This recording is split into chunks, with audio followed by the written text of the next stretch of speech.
ኢትዮጵያ የሚያስፈልጋት ለብዙዎች የሚሰራ ኢኮኖሚ እንጂ ለጥቂቶች የሚሰራ ብልጽግና አይደለም። በዚህ መንግስት ስር የዋጋ ግሽበት የግዢ ኃይልን አሽቆልቁሏል፣ የህዝብ ዕዳ ጨምሯል። የምንዛሬ ዋጋ መቀነስ ከውጪ የሚገቡ ምርቶችን የበለጠ ውድ አድርጓቸዋል። የኢኮኖሚ ኃይል በፖለቲካዊ ግንኙነቶች ተሰናስሎ ቀጥሏል። ኢትዮጵያ የኮስሜቲክ ወይም የውበት ማሻሻያ አይደለም የሚያስፈልጋት። ኢትዮጵያ የሚያስፈልጋት መዋቅራዊ ለውጥ ነው።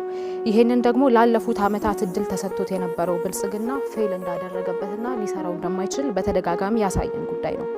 ስለዚህም ትብብር ለኢትዮጵያ አንድነት ያመጣው አማራጭ ሀሳብ በግብርና ዘመናዊነትና በኢንዱስትሪ ልማት ላይ የተመሰረተ ምርታማ ኢኮኖሚ፣ ለአነስተኛና መካከለኛ ኢንተርፕራይዞች እውነተኛ ድጋፍ መስጠት፣ ጥብቅ ያለ የፊስካል ዲስፕሊንና የጸረ ሙስና ማስፈጸሚያ ሁኔታዎች፣ ፍትሃዊ ውድድር እንጂ ጥቅመኛ ካፒታሊዝምን አለማስፋፋት፣ ሰራተኞችን፣ ገበሬዎችንና ወጣቶችን የሚጠብቅ የኢኮኖሚ ማሻሻያ ማድረግ እንደሆነ እናምናለን።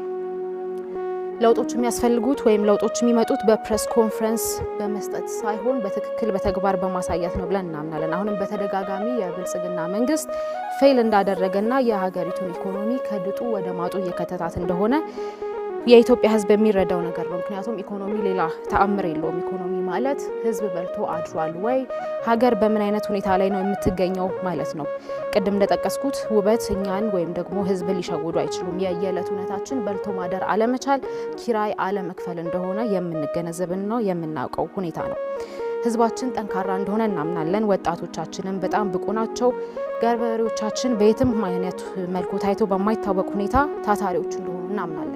የሚያስፈልገው ምርታማነትን፣ ፍትሃዊነትንና መረጋጋትን ቅድሚያ የሚሰጥ አመራር ነው። ለዚህ ደግሞ ትብብር ለኢትዮጵያ አንድነት በተግባር አይነተኛ አማራጭ መሆኑን አሳይቷል። ምክንያቱም ከዚህ በፊት በተደጋጋሚ ከህዝብ ጎን መቆማችንን የትብብሩ አባል ፓርቲዎች ኢህአፓ፣ መኢአድና ሌሎች ፓርቲዎች በተደጋጋሚ በመግለጫ በተግባርም ስናሳይ የቆየነው ሁኔታ ነው።